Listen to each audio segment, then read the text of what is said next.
Hi, this is Doc with Doc and Lefty. We're here every Tuesday from 6 to 7 p.m. Lefty is not showing up. I'm opening the show. And you know what? We don't need Lefty. He can go to whatever liberal love fest he's at and stay there. We have extra special guest Larry Saylor. Now, Larry says that he's just a farmer. Now, to you city folk, you might say, yeah, he's just a farmer. The people that have grown up out in the country, worked on a farm, and that would actually be Lefty and I both, we understand that's a lot of hard work, and people don't eat without farmers. Larry, how you doing today? Doing good. Do have to correct you. My last name is pronounced Saylor. Saylor? Oh, German. I'm terribly sorry. See, Yep. if it was SEI, I would have got that. Yep. They just never changed it when they came over, so everybody gets it wrong. It's not a problem. Well, that's all right. Well, it's Larry Saylor then. Boy, am I embarrassed. So, time for a commercial break if the doc's embarrassed. Anyway, why don't you tell us a little bit about yourself? Tell us where you grew up and what brought you into farming. I grew up by the big town of Geneva, Iowa. It's up in north central Iowa. It's a big burb. There's probably 100 people living there now. Man, that has it experienced a lot of population growth in the 80s, 90s, and 2000s? I would say it hasn't seen any population growth since I grew up. Since you grew up? It's always been getting smaller. So it's just been getting smaller. So it's reverse population growth. Right, pretty much. Now, I will tell you, we've had a 33% population growth just in the last 5 seconds. Lefty has shown up. Hi. And there he is. Welcome, Des Moines, to the Doc and Lefty program. In the lovely studios downtown. Every webcast1live.com. Tuesday, 6 to 7. Okay, go ahead. Well, see, and that's why he opens, because I'm not going to. This is Larry Saylor. This is the Lefty. He was just telling us he was growing up in Geneva, Iowa. Yep. Up almost in your neck of the woods. Almost. So not quite as northwest as Lamar's. No, that's quite a bit further west. Yeah. Yep. So I'm a little more east, north central, but on the east side of the interstate. So what love fest were you at that made you late today? Because that's what I told the listeners. a love fest. No, it was a lot more boring and a lot less lovey-dovey than that.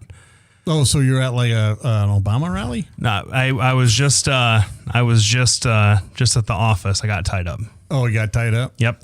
Your girlfriend didn't come by again, did you? She did not. Good, No. good.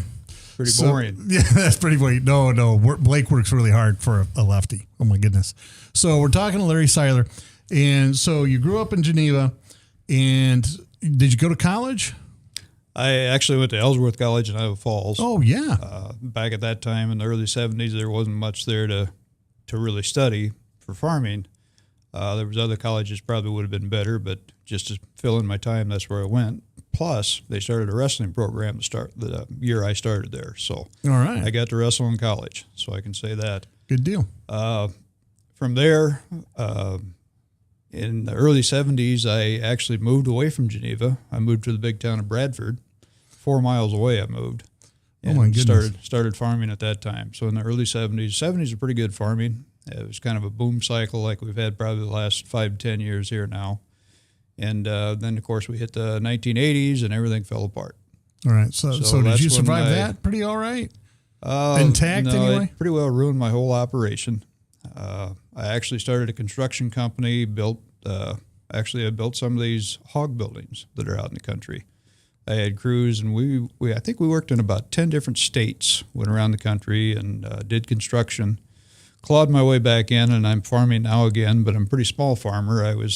Back at that time, I was considered a large farmer. I had almost 1,000 acres, and now I've got 400.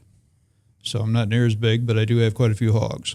Well, good. So good. Back into it. All right. And now, when you were wrestling in college, you ever wrestle against Jim Gibbons? No, he's quite a bit younger than I am, so I never had to do that. All right. Well, good. Because apparently he's some kind of monster out there on the mats. He was pretty good. He was tough. Yep. So tell me about your trip to Ukraine to study their farming methods. Well, we went over to Ukraine. There's about 20 of us Iowa farmers went over there. It was kind of sponsored by the Farm Bureau. And it's a coming country as far as their ag industry. It's when it broke up from the Soviet Union, it was kind of just scattered operations. It wasn't very organized. A lot of the ground sat empty, wasn't farmed. But just in the last 10 to 15 years, it started to get more organized. There's agri-businesses there now that have put together some of these big farms pretty similar to what it was under the Soviet Union. Some of them, we were on one farm, I think was close to 1 million acres. Of course, when we went over there, everything we had to convert, there was hectares is how they measured the ground, and everything's in liters, and we had quite a few guys that had iPads, and they were always on them converting. But it's made big gains. They're building a lot of infrastructure. They need to build roads. The roads are terrible. But on the Gulf of the Black Sea, there's a lot of big exporting companies are building like crazy, and they're trying to get the grain that's being grown now out of the country. So they are becoming a competitor. Yeah, that's one of the things. The very first time I flew into Ukraine, I kept looking down and thinking, what is that yellow stuff down there? If it wasn't, instead of being green like corn and in rows, it was still in rows, but it was all yellow. When it landed, it was sunflower seeds. Yep. So the other day, I'm driving out to Gillette, Wyoming, and all along the way, I must have saw 4 different sunflower seed operations. Yep. Now, did you bring that information home to your farming friends and say, hey, listen, instead of corn, we need to go with sunflower seeds? It's probably a good idea to be a little more diversified than we are now. When I was growing up, we had a little bit of everything. You had pasture, you had cows, you had hogs, you had the whole works. But it's kind of like what stores in town have done. Walmarts. They were more efficient. So that's kind of what ag has done here in Iowa. We've gotten more efficient, more specialized.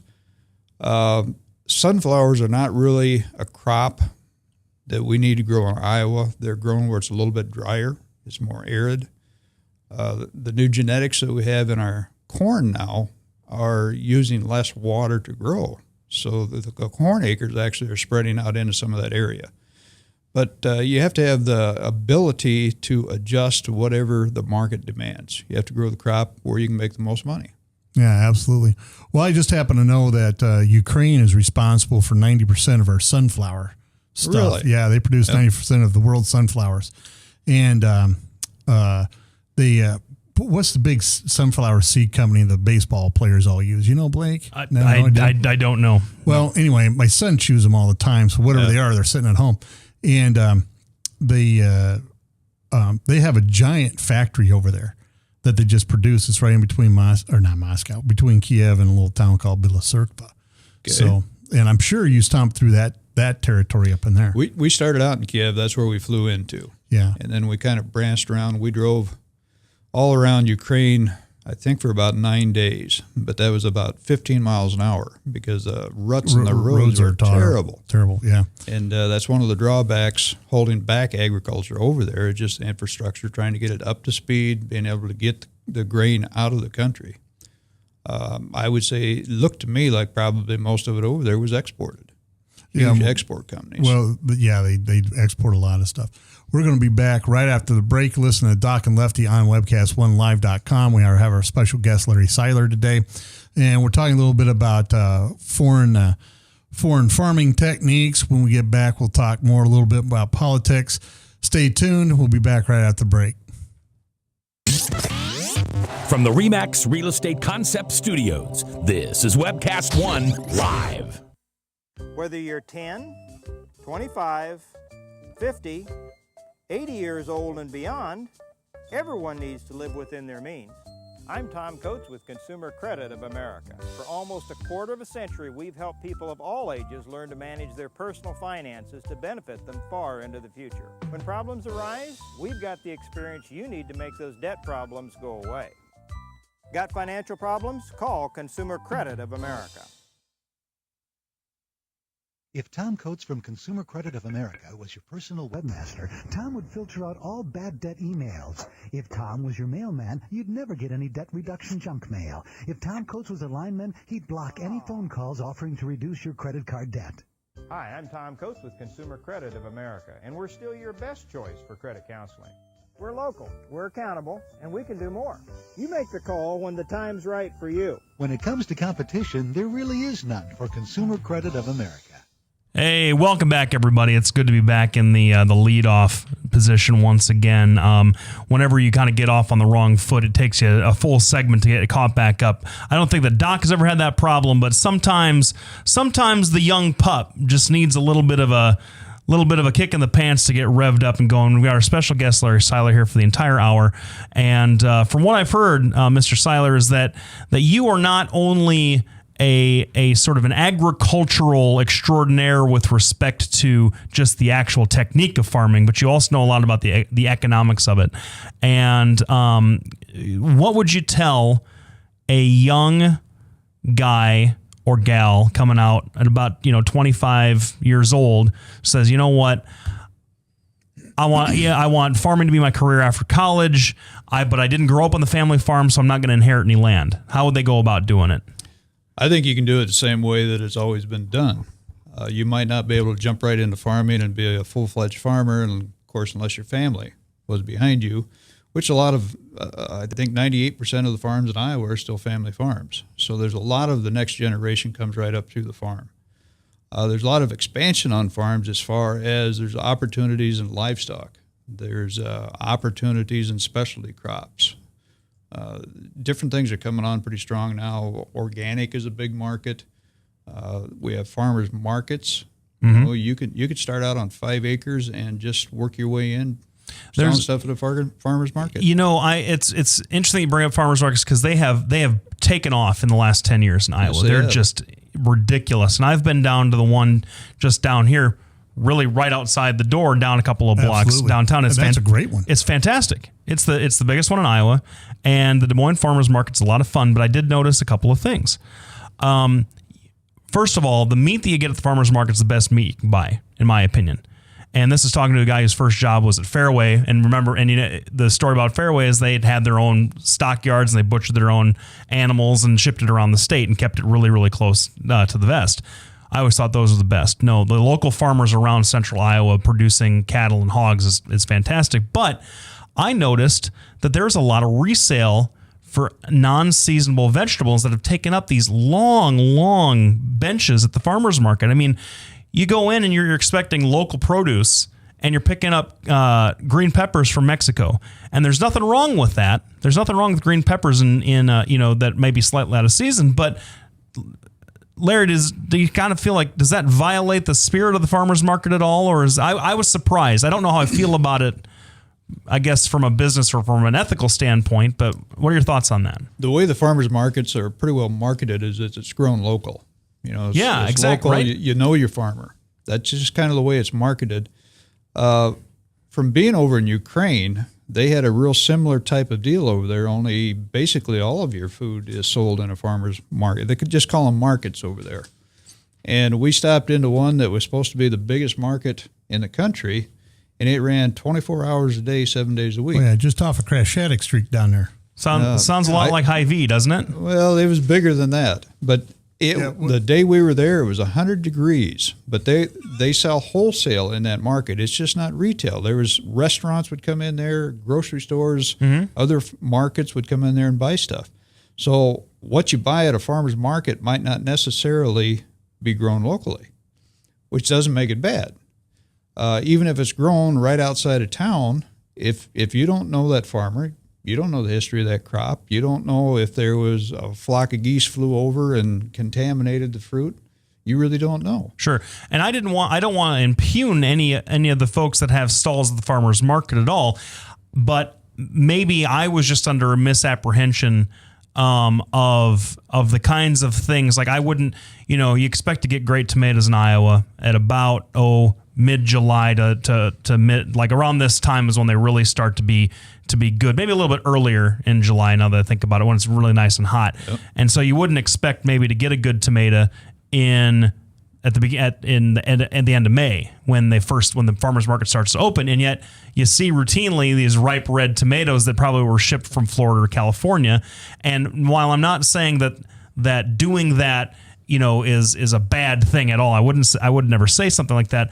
I did find it interesting that the main selling point of the farmer's market is that, hey, this was maybe grown just outside. And what does that do to the folks that maybe, you know, from St. Charles or from Creston or from around here that have a smaller operation and are growing things in season? There actually has been quite a change in the farmers markets in the recent years. They've got what they call high tunnels now, Okay. where you can actually go in there and you can start your crops a lot earlier and you can raise crops later. The environment is totally controlled. It's just like a desert, actually, inside these high tunnels, and you have to irrigate everything, but you can control the environment.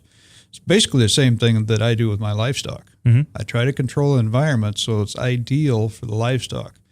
At farmers markets, you can spread out your season by using these high tunnels. So just because you've got that really good tomato early in the season doesn't mean it was imported. It could have easily been grown in one of these high tunnels. And there's another opportunity right there for a young person to get started, or a guy to do it as a part-time job, whatever. If you build a high tunnel, you can spread out your season and make more money at the farmers markets. Now that is fascinating. That's not something I've ever heard of before. But you're talking about livestock. I would imagine that last year was pretty tough for you, keeping those livestock watered and fed. It was really, really hot and dry. Yeah. And that, you know, if you want to talk about animal welfare, if you had those animals outside in that type of weather or in the winter, to me, that's just about cruelty to animals. We have the technology nowadays and the know-how to make a better environment for animals, and that's what we've done. And are you primarily hogs, or do you do a lot of cattle too? I just do hogs. You just do hogs, okay. Got one horse, bunch of cats. So what do you think? What do you think about the butter cow incident? It was really nasty, but it's kind of what we expect. Yeah. You've got those people out there trying to get publicity. They're really not making a very good point. Nope. I think it's bad publicity that they received, but you also have to remember that a lot of those groups aren't out there actually to improve the life of animals. They need controversy. HSUS is pretty much an organization that just wants to draw in money. They draw in funds so that they can do politics. Yeah. They lobby. They're not half of 1% of their funds go to actual animals. So you have to keep that in mind when you see something like the butter cow incident. They want publicity. They want controversy. Well, one of the things I found interesting is back in the day, you know, we would castrate, you know, sheep in a certain manner, which I'm not going to describe. And now I know what you're talking about. Yeah. So now you have to band them. You have to band them up. And I can tell you, back in the old days, that sheep, that ram would be up running around, 2 minutes later maybe, and doing fine, no overt signs of distress, and you put a band on them, 4 days they suffer with that. 4 days. And that just proves to me the ridiculousness and the lunacy of some of these groups out there that claim to be, you know, animal welfare rights. Now, don't get me wrong, I'm not trying to denigrate people that go out there and advocate for animals, because I'm a giant animal advocate too. I don't even think you should declaw your cat. You know, of course, I don't think you ought to own cats, but you know, that's just me. Don't own mine; they're farm cats. Yeah, yeah, you got the best kind of cat. The cat you just throw outside and say good luck to you. Anyway, I was just going to chime in and say that I think that, in fairness to, I feel like the folks that would advocate for for banding, you know, and I know what you're talking about. I know about the old way too. I'm not a farm kid, but my dad was, my grandpa was, so I've been around that kind of stuff, and I understand the difference. And I gotta say, I in fairness to the folks that advocated for one type or another, the folks that I don't think that it is right to suggest that they were trying to do something wrong. I think their heart was in the right place, and maybe best practices would be a better argument to make than saying they're crazy or lunatics. You get back to my basic argument against a lot of these groups, and that is a bunch of city folk rolling into the country, really not understanding farming, and then, you know, trying to make up these rules as we go. Because if you grew up on a farm, you would never think in a million years. I mean, don't get me wrong, you castrate anything, I think that's wrong, right? But there's a reason to do it. There's a reason to do it. Anyway, we're gonna actually, we're going to segue right into Polk County GOP. Oh, what do they got going? Well, they got that picnic. Are you going to the picnic here on September 7th, Larry? I haven't been to one. Well, you ought to go. It's really all the senatorial candidates on the Republican side are going to be there. The governor's going to be there. Yep. Brad Zahn and I think Tom Shaw is going to be there as well. Both friends of the show. Mm-hmm. And several other luminaries from the Republican Party going to be there on September 7th. There's the Polk County website along with their phone number. You can get a hold of Daryl Carney or Ryan Keller, and they'd be glad to get tickets for you. Now we're going to come right back in with another segue. You read the paper today, Larry? Larry Lefty, over one here. of you. I'm left-handed. You can call me Lefty too. I did not. Did you read it today, Larry? No, I haven't had a chance to read the paper yet. Well, apparently the co-chair of the Polk County GOP has quit. Said that the Polk County GOP, the state GOP, and the national GOP are too radical now.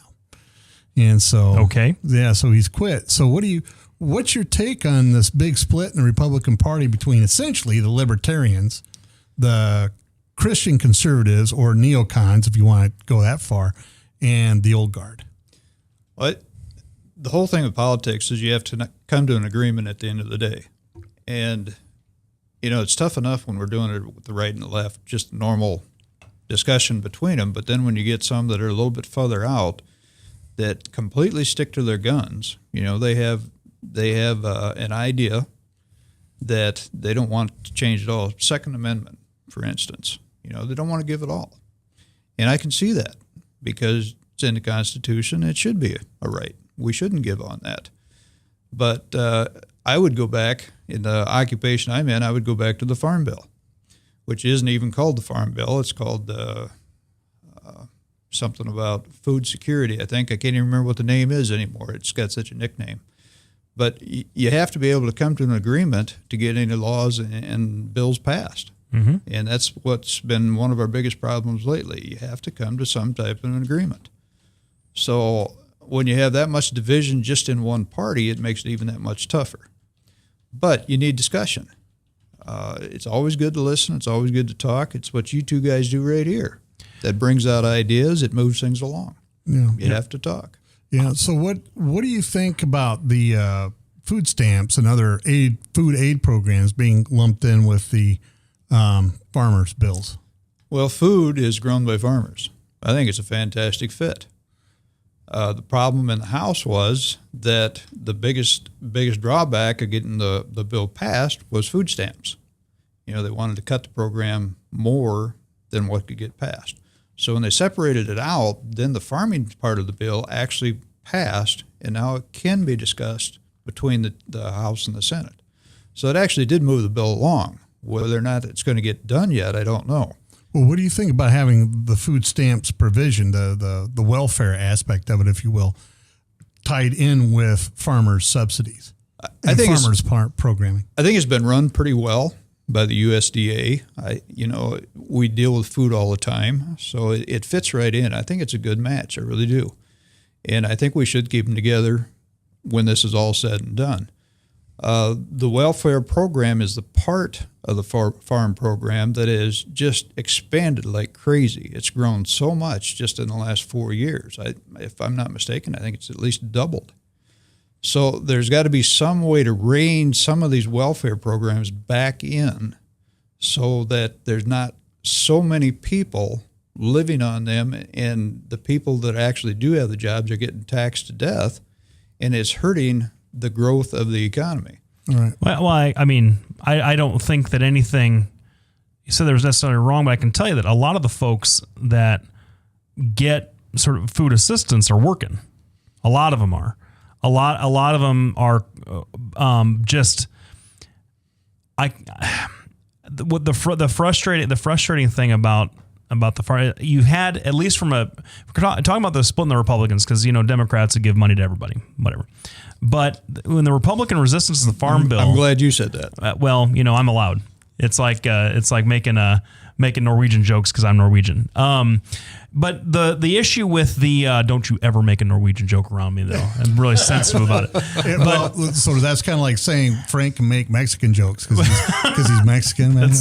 Wow. I'm just saying. Why'd you have to go there, man? Yeah, you know it. Yeah, I can't leave it alone. Well, there's a split in the Republican Party where you had some of the I hate using these buzzwords like establishment because this after a while it didn't mean anything anymore. But you had some folks in the House saying, we've got to get this farm bill taken care of, or else we're going to have milk prices skyrocket, and it's going to go back to like pre-depression levels, and we won't have any control over anything. These folks who aren't necessarily managed economy Republicans, but they are, they know what makes fiscal sense and what doesn't.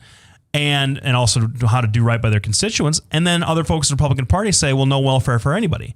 And like you said, what they did, rather than actually sit down and come to some sort of agreement, they just they blew the whole thing up. I guess I'm fascinated to hear someone with conservative credentials like yours talk about how food assistance in the Farm Bill is a good fit. And I think maybe a larger policy argument for the inclusion of the two. What's to say that it doesn't, in some capacity, help connect rural to urban life because the folks that use food assistance are more urban folks, the people that produce the food are the rural folks, and so you have that rural state to urban state connection. And I'm just kind of coming up with that, but it sounds nice, right? Well, yeah, but the problem I see with a lot of farm subsidies, I believe we get back to picking winners and losers. And I am one of those people that say the less help people get, the more innovative they can become. And the problem that I see with farm subsidies is it creates an artificial market for land prices. Larry was talking about, somebody can go out, get 5 acres, start there and work your way up. Well, for crying out loud, at $12,000 an acre, that's $60,000 to come up with. And 5 acres is not going to be able to produce enough to make the payment on that.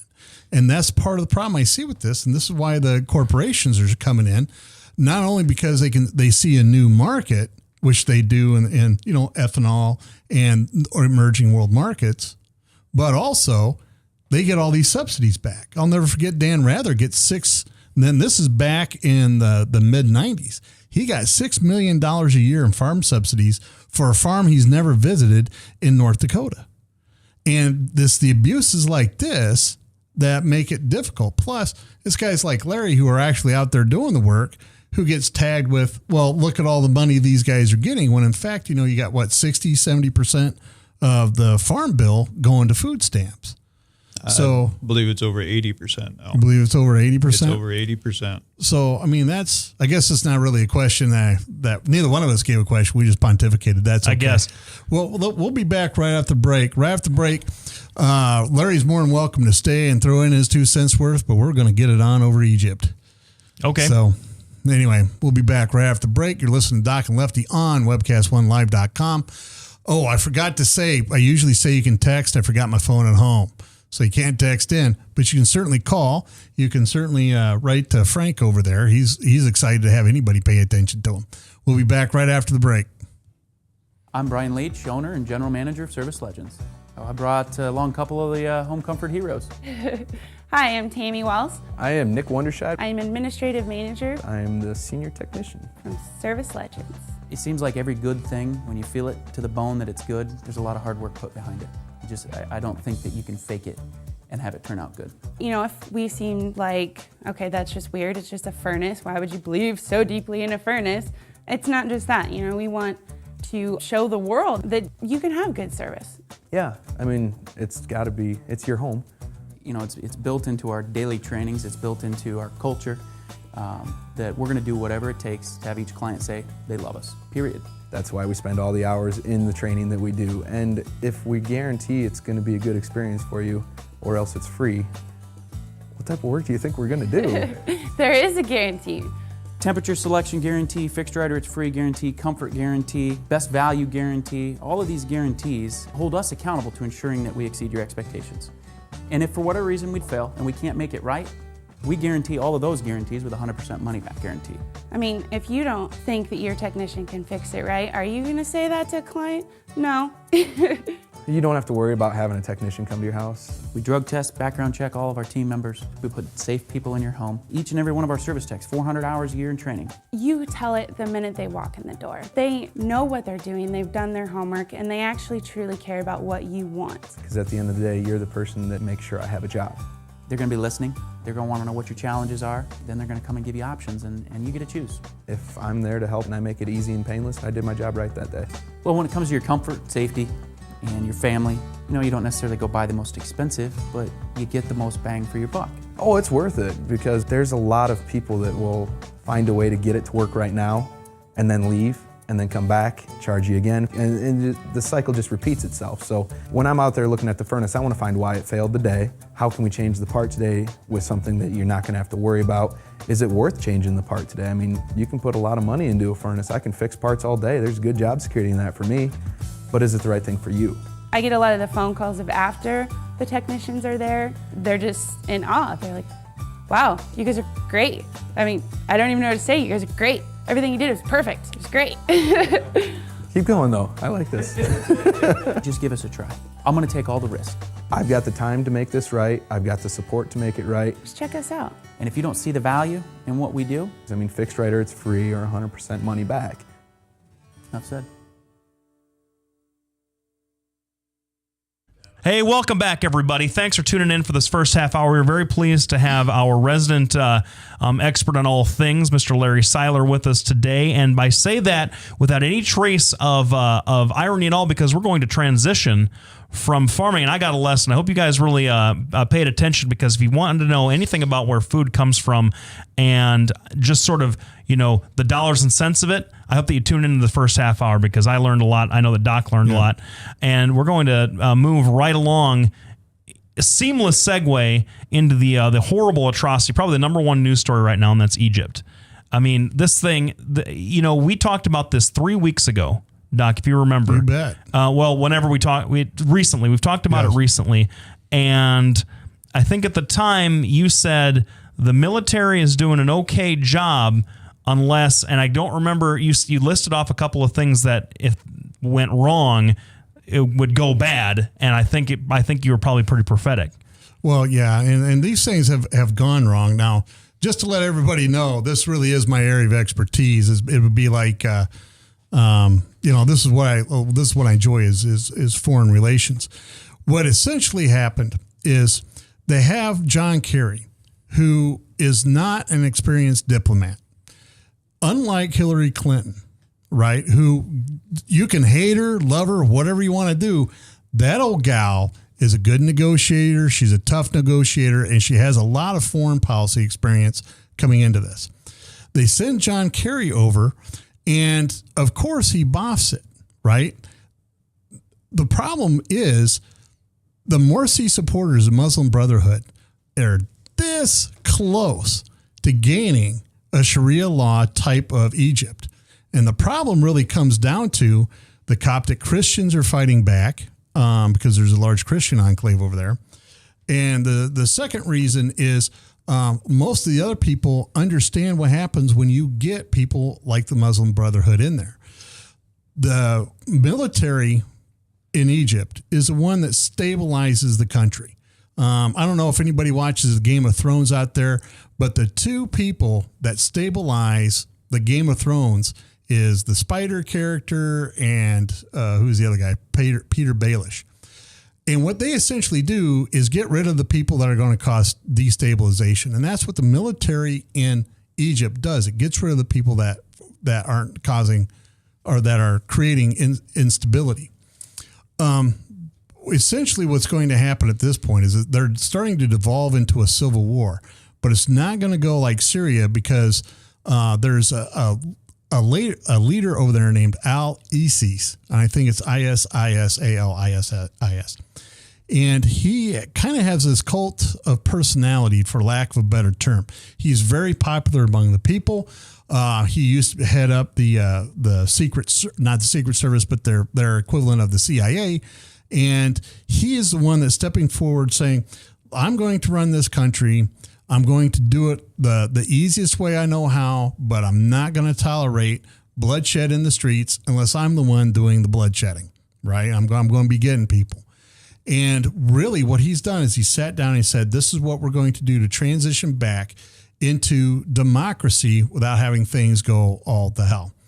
That's essentially what's going on right now.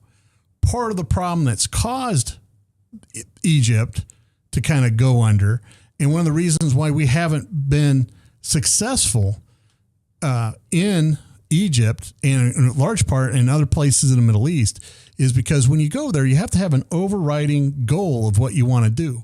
What is your plan when you go in? How is this going to further a cause you have, an American cause, a European cause, whatever cause it is? And frankly, Barack Obama, after his apology tour, really has not done anything, has really not said, well, we're going to go here to further American interests or secure oil fields or whatever thing he wants to do. He has not been clear about that. And when that happens, what you get is a mishmash of policies. You have to keep in mind, we are the big kid in the room. We're the elephant in the room. And if we're just standing there, all the mice around are going to keep doing what they're doing, not really sure where we're going. So anyway, Lefty has a confused look. We're going to let him get it back in. Well, I'm confused because I love you, Doc, and you know that I do, but what you just said really makes it makes no sense. Because that's not the reading that I've had on this from all the different sources that have reported on it, like at all. I mean, this is a direct. First of all, bloodshed in the streets. The military just killed 148 innocent people. That just happened over the weekend. Well, how do you know they're innocent? How do you know they weren't out there throwing bombs? There was peaceful protests. They just cleared them out of the square and shot them. That's what happened. That's been reported by independent news agencies that were over there. And in fact, a lot of independent folks that were in the crowds got killed. A lot of independent news journalists got killed when this happened. Well, but that doesn't. But the military is on thin ice with people. And in fact, a lot of Republicans supported the president when he shut down the war games and is talking about pulling back the funding, which is our main and only leverage with Egypt. That's it. We don't have any other leverage with them. They are number 2 in our foreign aid, and it's all military aid, and that's what they're worried about. But at this point, they probably don't need us because we've given them so much since the 1980s. Number 2, this all stems from the Arab uprising, which if I remember correctly, conservatives were very supportive of at the time.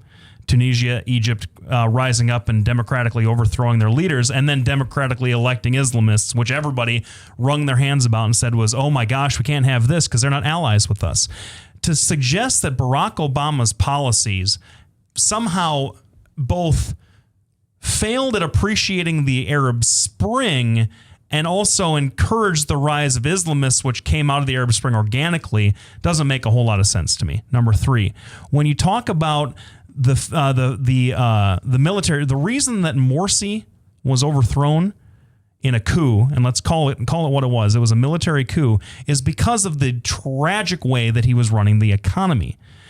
The military can say all it wants about he took the democratic principles of Tahrir Square and screwed it all up, and he took all these different things and he was running it like Mubarak did. Well, the military coming in and stomping all over everybody is exactly what Mubarak would have done. And so the Muslim Brotherhood wasn't angry because of some sort of lack of clarity in American foreign policy. The Muslim Brotherhood was angry. They won 3 democratic elections: the first election, the parliament, and confirming the Constitution. And then their guy gets ousted, and so they were going to sit there until he was back, and they didn't budge on that. There was nothing that John Kerry was going to do. In fact, John Kerry came in and said, "How do we get the Muslim Brotherhood to the table?" And the Muslim Brotherhood said, "Put Morsi back." And the Egyptian army said, that's not going to happen, move on to the next point. And so at this point, I don't know what else the administration could have done aside from take control of the country personally. There's just nothing from my reading of it. No, sure. Has their response to Egypt been the same as their response to everything? We're kind of nonchalant and sort of seeing how things go before they jump in with both feet? Yes, it has. And that would be a fair criticism. All right. But we're going to take a quick break right after, and I'm going to clarify my statements and tell you exactly why Lefty is wrong. So we're listening to webcast1life.com. My webcast. All right. From 6 to 7 p.m. I confused myself. I'll be back after the break. Drink, dance, party. Kitty's is the ultimate dance club in Des Moines. A huge dance floor with room to move, 3 bars to keep your drinks full, and kickin' DJs playing all your favorite dance music. At Kitty's, we've always got your birthday party planned with Birthday Fridays. That's right, when your birthday rolls around, there's only one place to go. Gather up your friends and head to Kitty's, where you drink free on the Friday of your birthday week. Find out more about Birthday Fridays at kittysusa.com. Kitty's, all kinds of people, all kinds of music, all kinds of fun. Drug and alcohol addiction slowly steals a person's identity, tearing away pieces of their life little by little until one day it seems like the hope of a happy future is gone and there's no chance of getting it back. Here at St. Gregory Retreat Centers, we can assure you that there is hope. Our unique approach to recovery begins with the understanding that the dysfunction and damage caused by addiction can be overcome, not just dealt with. Don't let another day go by. Call St. Gregory today. From the RE/MAX Real Estate Concept Studios, this is Webcast One Live. Hey, welcome back, everybody. This is Doc and Lefty here with our special guest and hopefully future friend of the show, Larry Seilers. And we thanks for sticking with us for this long. We're kind of getting into the meat and the potatoes. Pardon the farming pun, Larry. I don't think you're okay with that. All night to use that one. I was drawing that chestnut up at my computer. That's why I was late. I was thinking that one all day. I was trying to come up with one good pun, and I was 2 minutes late because of it. But we're talking about Egypt, and we're talking about the morass, and I guess not necessarily playing the blame game, because none of us are sitting here saying that it's somebody that fault should be apportioned for some kind of uprising that happens, yes, but a response, and whether or not that response should be criticized or not. I think that's probably that's a pretty good way, because I'm not sitting there pointing the finger at Obama and saying, "Listen, you idiot, you caused this. You caused this." I'm not saying that. Right. What I am saying is, when you send people over there and you start negotiating and you start sending aid, you have to have a vision of what you want to accomplish with your diplomacy. And I don't think he has that vision.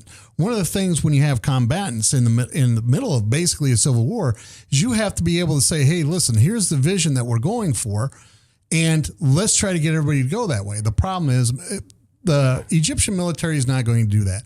They removed Morsi. That's the end of that story. Trying to get him back and appease the Muslim Brotherhood is not going to work. That's not what Kerry did, though.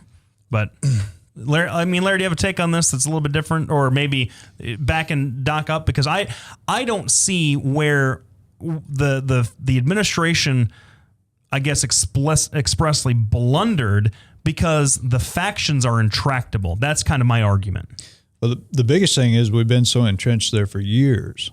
You know, it's not a new situation, but we need a clear direction that we want to go. We need leadership.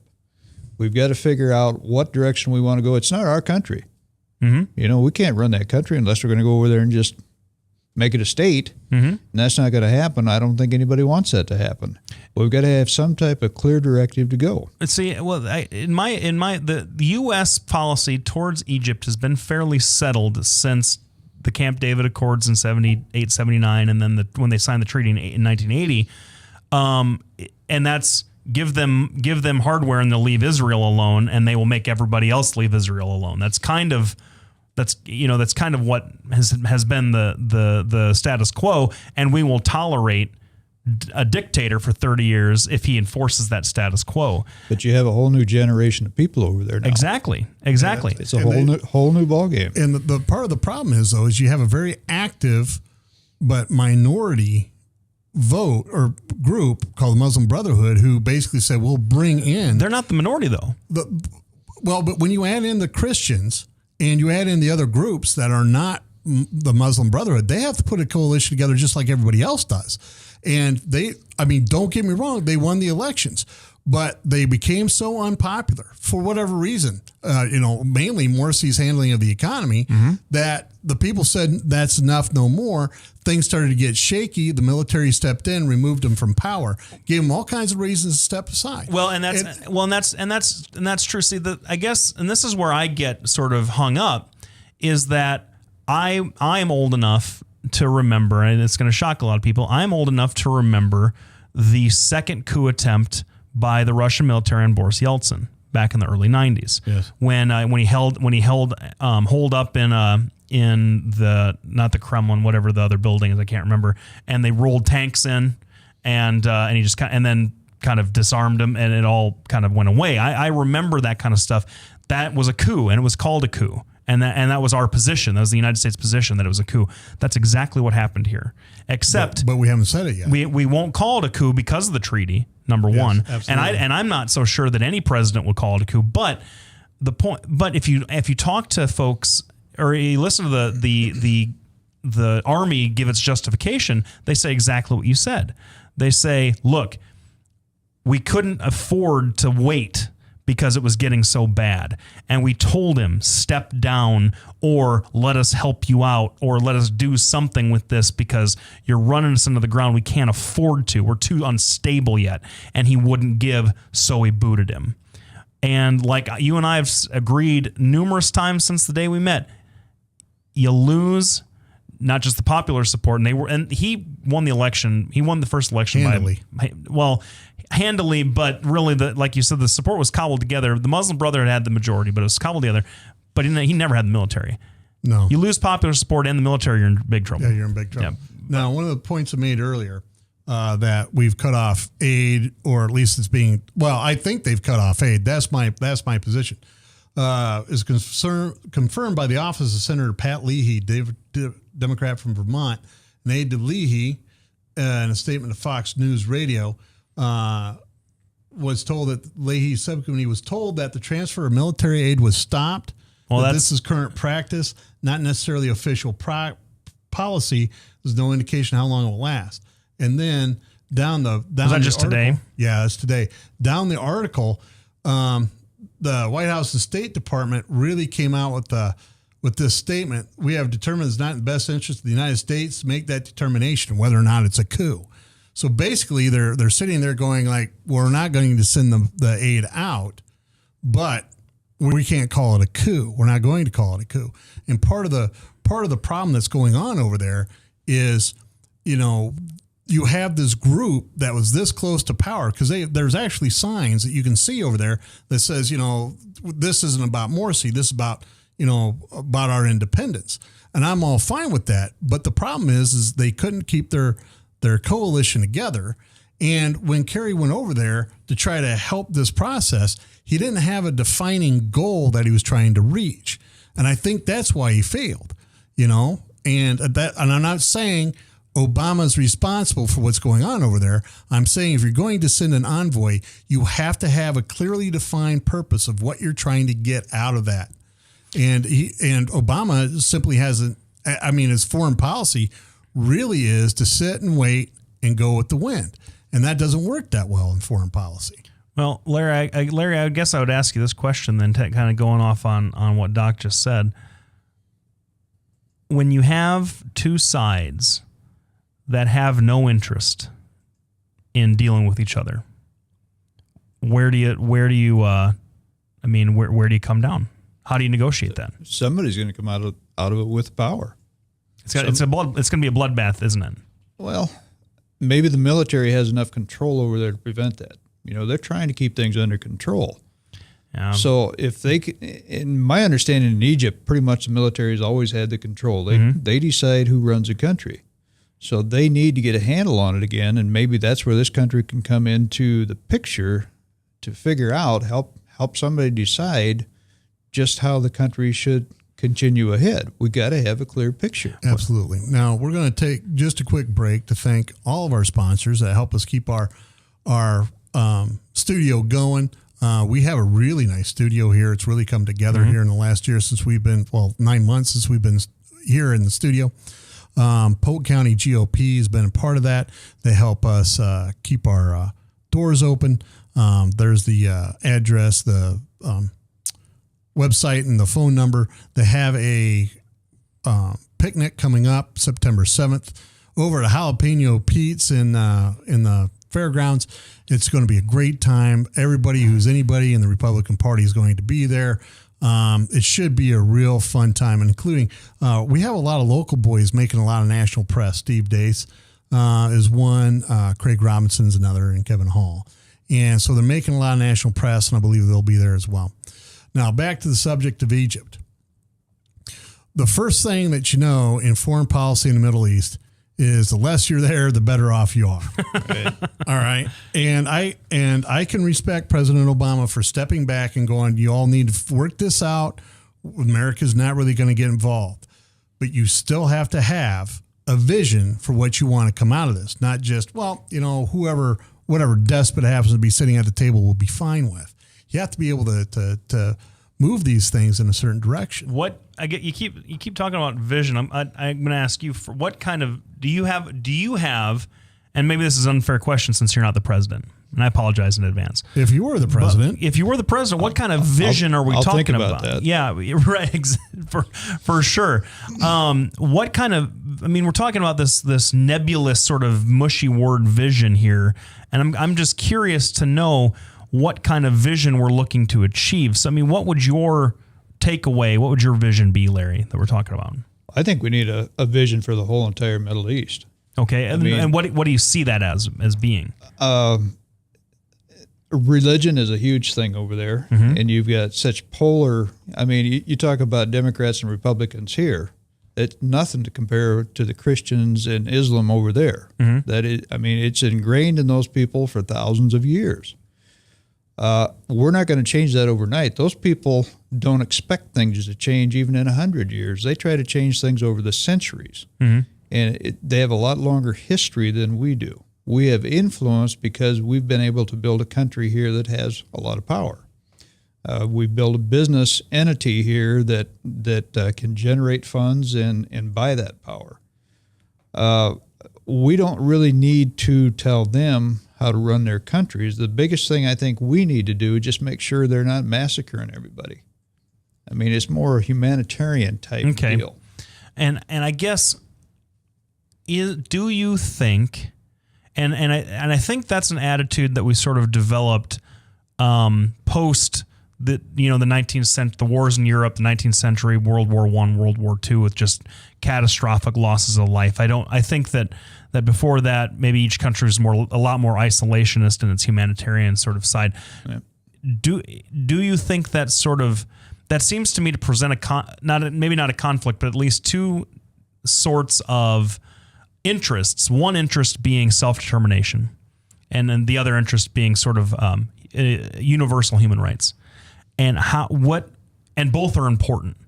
And so how do we balance self-determination, might makes right in a situation like this, over humanitarian? Like where would you strike that balance, do you think?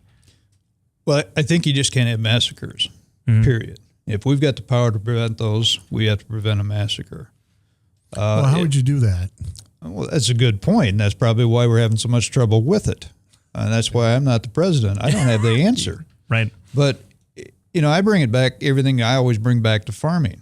Welfare of my animals is critical. I want to take care of them. The President of the United States has kind of got that responsibility. If he has the power to make something happen, to prevent something like that, he needs to use that power, whether it's popular or not. And I can certainly understand that sentiment. I certainly would agree to it. My sense of at least this, the Middle East, Egypt and Syria and all of in Tunisia now is starting to bubble up again because they aren't happy with what they've elected, and it's just a whole thing. Wow, way to make that sound like nothing. But just it's all sort of kind of this roiling pot, and I wonder, do we worry as much about massacres? I mean, massacres are always bad, but how can we We can't take sides in this. That's the big issue. I can understand preventing a massacre, like say in Rwanda, where you had the government going after ethnic groups of people based on their ethnicity, or Bosnia, or all the different massacres that we've tried. That was extreme, and it was clear cut. Yeah, exactly. This is not clear cut. It's not. But somebody's got to be thinking about that. I mean, we've got enough intelligent people in the world to figure this stuff out. Mm-hmm. It is a whole new world in the fact that you talk about in the olden days, the people were opinions of the government. I mean, they didn't talk to other countries. Nowadays, we have social media. Right. Twitter was a huge deal in this uprising that we had in the Middle East. Absolutely. We had to figure that out. That's right. Well, one of the things I want to say about the massacre, not that I'm supporting massacres. I'm not, because I'm sure some lefty out there will twist it around like that. Don't take a brave stand or anything. But Doc's on the record. He's against massacres. I am against massacres. But part of what's going on is what hasn't been widely reported is that the Muslim Brotherhood took 34 policemen and massacred them. And then, that's true. And in retaliation, I believe the Egyptian military said, listen, we're not going to tolerate these protests anymore in support of Morsi. If you want to come out and protest the government, fine. But if you start throwing Morsi stuff around, we're going to do something about it. And because that's how they operate. They do. That's what they do. They say, we will tolerate so much, and then after that, we're going to get you. So I think that's part of the thing, is that you're now in that spiraling cycle of violence that has overtaken Syria. One group does one thing, another group does another thing, and then a third group steps in, does something, and then they kind of start to spiral. You have to keep in mind the Muslim Brotherhood and the Coptic Christians have squared off quite a bit during Mubarak's reign. And Mubarak was very good at setting them up to fight each other. And so what you have now is two groups that naturally hate each other and the Egyptian military trying to mediate that. So my question really is to both of you, what policy, what driving agenda at this point should the United States be trying to get in order to get this resolved?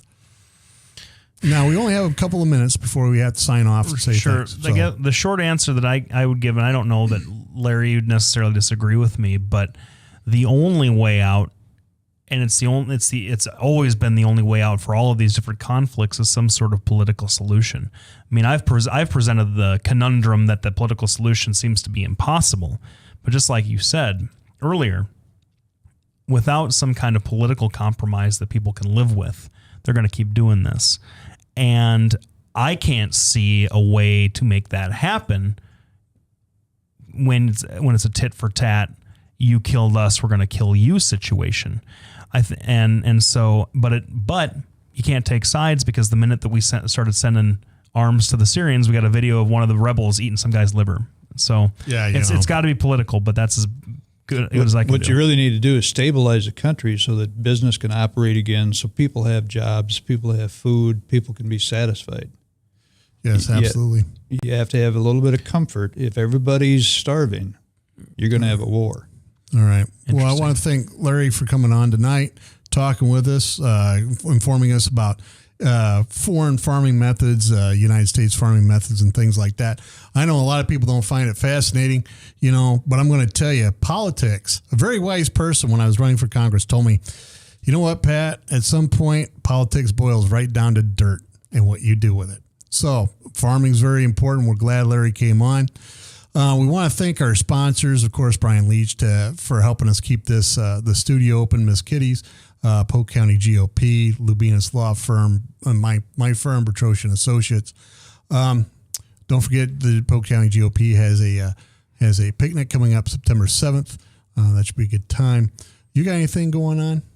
I'm playing at a music festival on Saturday, and then I've got a gig in West Des Moines on Wednesday. All right. So next week. Yeah. So where's this gig out? Blue Moon. Oh, okay. That'll be pretty good. You ought to come down, listen to them. It seems like I got to get off the farm more often. Yeah, that's a problem. We want to thank everybody for tuning in and listening tonight.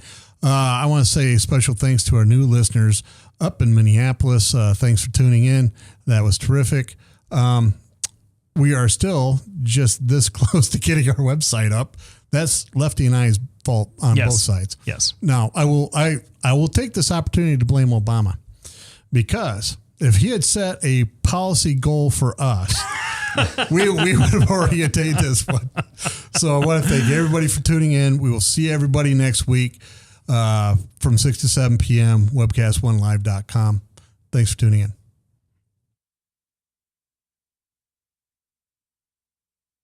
Hi, I'm Representative Tom Shaw, and I love these guys. Both of them. Love these guys. Get over here. Get over here. Love both of them.